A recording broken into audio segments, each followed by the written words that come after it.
Let me ask this question to you, but you have to be brutally honest with me. Now, if you watch yourself in the mirror right now, what do you feel? Do you feel proud of yourself?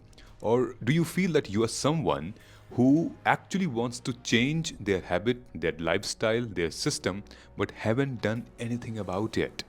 See, 2026 is around the corner, and I'm going to be brutally honest with you. There will be a lot of people who are watching this video will going to enter in 2026 the same way they entered in 2025, with same problem, same confusion, same self-doubt, same inconsistency, same procrastination, and they are going to end up wasting another year the way they did last year. But I'm going to tell you seven most important brutal advice which I have already given a lot of aspirant and they have applied and they got success. So in this video, before 2026 starts, I would like to give you one of the most important advices which will definitely benefit in your career, in your life and in your attempt. So let us get started. So ये जो gap है ना, जो मैं हूँ और जो मैं बनना चाहता हूँ, उसमें कोई बहुत मैसिव ट्रांसफॉर्मेशन नहीं चाहिए जो कि बहुत सालों लग सकते हैं, नहीं। उसमें ये जो बातें मैं आपको बताने वाला हूँ, अगर आप उसे फॉलो करेंगे तो ये बहुत ही ज़्यादा क्रूशियल साबित हो सकती हैं, and then you will be able to transform yourself in certain period of time. Okay, so the advice number one: aspirants fail in this examination not because due to lack of knowledge, but because due to lack of knowledge of the competition. Yes, इस examination में as 21 से लेकर as 37 तक के candidates appear होते हैं। आप जब तैयारी कर रहे हो, कई लोग ऑलरेडी अटेम्प्ट दे चुके हैं, कई लोग मेंस रेडी हो चुके हैं, कई लोग इंटरव्यू दे के आ चुके हैं, कई लोगों की नोट्स रेडी हो चुकी है, कई लोगों के PYQs बन चुके हैं, कई लोग फेलियर से सीख चुके हैं, लेकिन हमें कंपटीशन का पता ही नहीं है। इस बार जितने भी लोग मेंस में डिस्क्वालीफाई हुए हैं वो फिर से आएंगे और आपके साथ 2026 में बैठेंगे। तो you have to understand the level of the competition. Marks के हिसाब से पढ़ाई करो, टोटल कट ऑफ कितनी है वो देखो, प्रीलिम्स में कितनी है, मेंस में कितनी आ रही है, कितने मार्क्स पे कितने सिलेक्शन हो रहे हैं, मेंस में मुझे बेयर मिनिमम कितना लेना पड़ेगा, ऑप्शनल में कितना मार्क्स लेना पड़ेगा, कहाँ पे कंपटीशन है, वो आपसे बेयर मिनिमम हम एक्सपेक्ट कर रहे हैं। और बेयर मिनिमम में लाखों लोग आते हैं, आपको यूनिक बनना है। Understand the psyche of the competition and understand the trend of the competition, तब जाके हम अपना अटेम्प्ट अच्छे से दे पाएंगे। Advice number two: the balance illusion. Aspirants को लगता है कि हम सब कुछ बैलेंस कर लेंगे, हम स्टेट पीसेस का एग्जाम भी दे देंगे, हम नाबार्ड भी दे देंगे, हम RBI भी दे देंगे, हम अपना कॉलेज भी कर लेंगे, हम UPSC भी दे लेंगे और जॉब भी कर लेंगे, सब कुछ साथ में कर लेंगे, हम मैनेज कर लेंगे, शादी भी देख लेंगे, रिश्तेदारों को भी देख लेंगे, हम फेस्टिवल भी देख लेंगे, हम फंक्शन भी देख लेंगे, हम सोशल मीडिया भी देख लेंगे। ऐसे नहीं चलता है, ये इल्यूजन सिर्फ आपके दिमाग में है, इसको बैलेंस करना बहुत मुश्किल होता है, आप झेल ही रहे हो ना। So please take it very seriously, ऐसे एग्ज़ाम नहीं निकलेगा। जितनी ये चीज़ें मैं आपको बताया हूँ, अगर इस पे आप दूर नहीं जाएंगे इनसे, तो आप अपनी ड्रीम से दूर जा रहे हैं। So please take care of these things. UPSC की तैयारी एक फुल टाइम प्रिपरेशन है। अगर आप जॉब के साथ भी कर रहे हैं तो आपकी नेक्स्ट प्रायोरिटी आपका एग्ज़ाम होना चाहिए, उसके बाद कुछ नहीं होना चाहिए।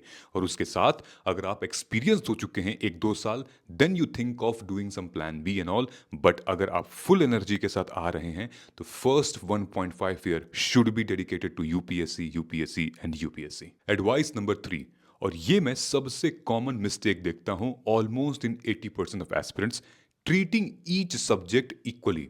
GS1 को सेम ले रहे हैं, GS2 को सेम ले रहे हैं, GS3 को सेम ले रहे हैं। हर एक सब्जेक्ट अलग है और उसका अप्रोच अलग है, उसकी वेटेज अलग है। आपको उस सब्जेक्ट की वेटेज के हिसाब से प्रिपेयर करना है। This competition is also about कि हम हाई प्रायोरिटी टॉपिक्स क्या क्या आ रहे हैं, क्या क्या नहीं आ रहे हैं। इन्हीं चीज़ों को समझने के लिए मैंने ये माइक्रो थीम वाली बुक्स लॉन्च की है। मैं इसलिए नहीं कह रहा हूँ कि ये मेरी बुक है and I am selling this, no, because I feel proud that we have made this book and lot of aspirants they are buying it, you know. Because जैसे अंबानी को अपने जियो पे भरोसा है, टाटा को अपने नमक पे भरोसा है, भाई महिंद्रा को अपने थार पे भरोसा है, वैसे ही मुझे अपने इस माइक्रो थीम्स पे भरोसा है, क्योंकि हमने इसको बिल्ड किया है। So you can go and buy this out, you can go check out at offline stores as well at your near book shop, क्योंकि ये टारगेटेड है। सारे सब्जेक्ट एक समान नहीं होते हैं, पॉलिटी की समझ अलग है, it is set of rules and amendments and philosophy. Geography and economy conceptual है, अगर एक बार हम उसके कंसेप्ट को समझ गए फिर हम नहीं भूलेंगे। और फिर आईआर हो गया, साइंस एंड टेक हो गया, एनवायरनमेंट होगा, दीज आर करंट बेस्ड, रोज कुछ ना कुछ इसमें आते हैं। हर एक सब्जेक्ट को समझने का एक अलग तरीका है। तो प्लीज़ हर सब्जेक्ट को एक ही तराजू में मत रखिए। There is no one size fit for all, each subject has its own approach and use that approach. We have already informed you in a lot of my videos, and you can buy these micro themes as well, ताकि आपको पता चले कि उस subject का high priority topic कौन सा है, किस हाई प्रायोरिटी टॉपिक्स में कितने डायमेंशन के क्वेश्चन पूछे जा रहे हैं, और आपको आपका टाइम कहाँ पर इन्वेस्ट करना है। और इसी पॉइंट में मैं ऐड करना चाहता हूँ स्ट्रैटेजी। स्ट्रैटेजी का फोमो, जैसे जैसे हम एग्जामिनेशन के पास आते हैं वैसे वैसे आप 75 तरीके की स्ट्रैटेजी फॉलो करने लगते हैं। आप दूसरे की स्ट्रैटेजी को देख के अपनी स्ट्रैटेजी चेंज कर देते हैं। यूट्यूब पे कोई वीडियो आ गई तो आपकी strategy change, no, this is failure step. ये मन नहीं करना है हमें। आपको अपनी स्ट्रैटेजी एकदम फिक्स रखनी है। तब तक हमें अपनी स्ट्रैटेजी चेंज करती रहनी है जब तक हमें आउटपुट नहीं आ रहा है। जिस स्ट्रैटेजी से हमें आउटपुट आने लगे, हमारी प्रोडक्टिविटी अच्छी होने लगे, पीवाईक्यू के क्वेश्चन सॉल्व होने लगे, एमसीक्यूज सॉल्व होने लगे, वो आपकी स्ट्रैटेजी अच्छी है, उस पर फिक्स रहिए। आपको मतलब नहीं है आपके दोस्त क्या कह रहे हैं, यूट्यूब पे क्या कह रहे हैं, जो आपके लिए स्ट्रैटेजी काम करे वो सबसे बेस्ट है। फोमो में मत रहिए, लास्ट मिनट अपनी स्ट्रैटेजी चेंज मत करिएगा, ब्लंडर है वो। Advice number 4, not respecting the time. Please आप स्टॉप वॉच रखिए, अपने दीवार के सामने जो घड़ी है वहाँ रखिए, टेबल पे आप क्लॉक रखिए, ताकि वक्त जो चल रहा है वो आपको दिखता रहे, ताकि आपको उसकी कीमत समझ में आएगी। क्योंकि ये कॉम्पिटिटिव एग्जामिनेशन है, ये एक समय सीमा के अंदर होता है, ये पूरा का पूरा इसका ड्यूरेशन है, कैलेंडर निकल कर आ जाता है, फिक्स हो जाता है पहले ही कि नहीं इसी डेट पे एग्ज़ाम होगा, आपके पास इतने घंटे हैं। For example now you only have 140 plus hours, almost 1100 घंटे आपके पास हैं if you are full time, almost 700 घंटे हैं आपके पास if you are working professional और जो कॉलेज के साथ तैयारी कर रहे हैं। तो हर एक घंटा इंपॉर्टेंट है। बहुत सारे ऐसे बच्चे हैं जो कि कहते हैं कि पहले सिलेबस कवर कर लें उसके बाद हम मॉक टेस्ट देंगे। अरे ऐसे थोड़ी होता है। आप किसी भी सब्जेक्ट का 40-50% भी कर लिए हो तो मॉक टेस्ट दो ना। जब आप सिलेबस खत्म करोगे क्या पता आपके पास टाइम ही नहीं रहेगा, आप मॉक टेस्ट लगा ही नहीं पाओगे। सो प्लीज़ पीवाईक्यू लगाने का, मॉक टेस्ट लगाने का, जैसे ही आप 30-40% फिनिश कर रहे हो उस पर्टिकुलर सब्जेक्ट का सिलेबस, स्टार्ट करिए लगाया अपना। इसी से रिलेटेड मॉक टेस्ट के लिए मैं आपको एडवाइस बताता हूँ। जब भी मॉक टेस्ट लगाएं प्लीज़ उसको एनालिसिस करें, देखें कि कहाँ पे कौन सा वीक एरिया है, स्ट्रेंथ मेरा कहाँ पर है। अक्सर क्या करते हैं हम, जब हम घर बैठे मॉक टेस्ट लगाते हैं या आंसर राइटिंग करते हैं तो हम ब्रेनस्टॉर्म ही नहीं करते हैं, हम सोचते ही नहीं हैं, हम स्ट्रगल ही नहीं करते हैं उसमें। हम तुरंत आंसर देख लेते हैं, हम तुरंत गूगल कर लेते हैं। अरे कम से कम 15-20 मिनट थोड़ा सा एक देखिए तो सही है, दिमाग को एक्सपेरिमेंट फेज में जाने तो दीजिए, थोड़ा वक्त दीजिए उस क्वेश्चन में। देखिए आपको कोई ना कोई आंसर निकल कर आ जाएगा, देखिए खुद करिए। तुरंत एक ऑल्टरनेटिव नहीं ढूंढिए कि हम गूगल है, हमारा मॉडल आंसर है या फिर फलाना है दिखना है, नो। ठीक है, so value your time and value your efforts as well. Now the advice number 5, no active recall, no active learning. हम सिर्फ पढ़े जा रहे हैं, पढ़ रिवीजन वो भी पढ़े जा रहे हैं, हम ना तो टेस्ट दे रहे हैं, पीवाईक्यूज को सॉल्व नहीं कर रहे हैं, हम आंसर राइटिंग नहीं कर रहे हैं, हम एक्चुअली में किसी को समझा नहीं रहे हैं, हम सिर्फ और सिर्फ पढ़े जा रहे हैं उसको। ये ब्लंडर है, ऐसे कुछ नहीं होगा, रट्टा मारने से कुछ नहीं होगा। आपको इस एग्जामिनेशन में अगर चीज़ें समझनी हैं आपको एक्टिव रिकॉल करना पड़ेगा, आपको रिवीजन को स्पेस्ड रिवीजन में डालना पड़ेगा, तभी जाके यहाँ पर सबकॉन्शियस माइंड में वो फीड होगा। एंड प्लीज़ ये इसलिए इतना इम्पोर्टेंट है क्योंकि इतनी मेहनत आप कर रहे हैं और अगर आप रिवाइज नहीं करेंगे, एक्टिव रिकॉल नहीं करेंगे तो सब कुछ गायब हो जाएगा एग्जाम हॉल में, फिर कुछ भी याद नहीं रहेगा। Advice number 6, this is one of the most brutal advice. Don't chase love, chase goal. See when you chase love you get poses to lot of things, है ना, कि नहीं मुझे रिलेशनशिप के लिए जाना है, मुझे अपने फ्रेंड्स के लिए जाना है, मुझे सोशल मीडिया चाहिए। Love is not only of relationship, any kind of love which makes you feel possessive about something, don't do it. Okay, set your goals. आप पोजेसिव रहिए अपने गोल्स के लिए, आप पोजेसिव रहिए अपने टारगेट्स के लिए, आप पोजेसिव रहिए अपने एक्शंस के लिए। For example if we are focusing on our goal, हमें अपने स्किल पे बिल्ड करना है, हमें अपने टारगेट को मीट करना है। फॉर एग्जाम्पल 2026 दिसंबर में what you want to become, okay, where you want to see yourself in the next 1 year. Write it. Write and do the backward calculation. Set goals. कि उस एक गोल को क्लियर करने के लिए कि 2026 दिसंबर में मैं इस लेवल तक पहुंचूंगी, तो मुझे हर रोज़, हर हफ्ते, हर दिन, यानी कि हर महीने क्या क्या करना पड़ेगा. This is, you have to set goals, and honestly I am speaking, this is going to be very very effective because your best version is yet to come. And कोशिश करिए कि थोड़ा एक्सरसाइज हम करें, वॉक करें, run करें, meditate करें, योगा करें.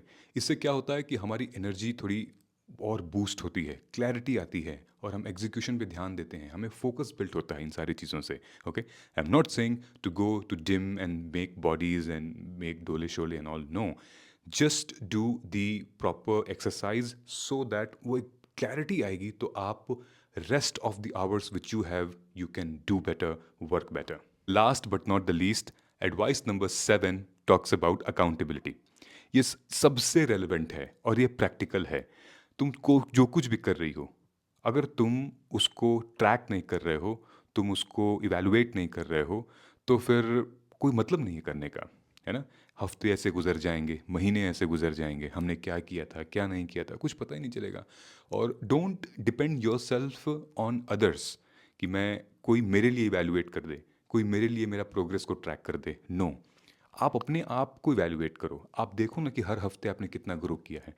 आपने जो टारगेट सेट किया था इससे पहले वाले एडवाइस में, उस टारगेट को हमने कितना अचीव किया है, और क्यों नहीं अचीव कर पाए हैं, तो अगले 2 हफ्ते के लिए मेरा क्या टारगेट होगा. ये सारी की सारी चीज़ें हमें समझनी पड़ेगी, तभी जाकर हम इस पूरे एग्जामिनेशन में अपना बेस्ट दे सकते हैं. और 2026 will be your year, so that इस ईयर की तरह नहीं होगा, ताकि आप फिर से क्रिप करें, फिर से परेशान हो, फिर से गोल बनाएं, फिर से करें. Don't do the same mistake which you have already done in 2025. So the bottom line is that UPSC does not punish someone who is not intelligent. UPSC punishes those who lacks clarity, who lacks discipline, who lacks accountability, who lacks everything which needed for this examination. So this is how UPSC rewards if you are clear, if you are disciplined, if you are accountable, if you are consistent and working hard daily on your goal and achieving 1%. So if you want to change your life in 2026 and make one of the best year in your career, then start doing it right now. This is not motivation. This is the real fire which you need, because this is your year, your life, this is your attempt. Let us do it. And finally, अगर आपने इस video को यहाँ तक देख लिया है, I must congratulate you. अब तक आपको क्लैरिटी मिल गई होगी कि मैं क्या कहना चाहता हूँ, वो ब्रूटल एडवाइस क्या थी. नाउ, वीडियो को यहाँ तक देखने के लिए पहले बात तो बहुत बहुत शुक्रिया. इस भागती दौड़ती ज़िंदगी में अटेंशन स्पैन बहुत ही कम हो चुका है, और अगर आपने यहाँ तक पहुँच गए हैं तो प्लीज़ कम से कम 3 और लोगों के साथ ये वीडियो शेयर करिए, और कमेंट कर सकते हैं आप कि 2026 will be my year, fire के साथ. 2026 will be my year, fire के साथ ये कमेंट कीजिएगा, सो दैट आई फील कि इस वीडियो को आपने यहाँ तक देखा है और मेरी वो 7 मोस्ट इंपॉर्टेंट एडवाइस को अब आप फॉलो करने वाले हैं. Thank you so much, and I wish you, your family, everybody very very happy new year. Thank you.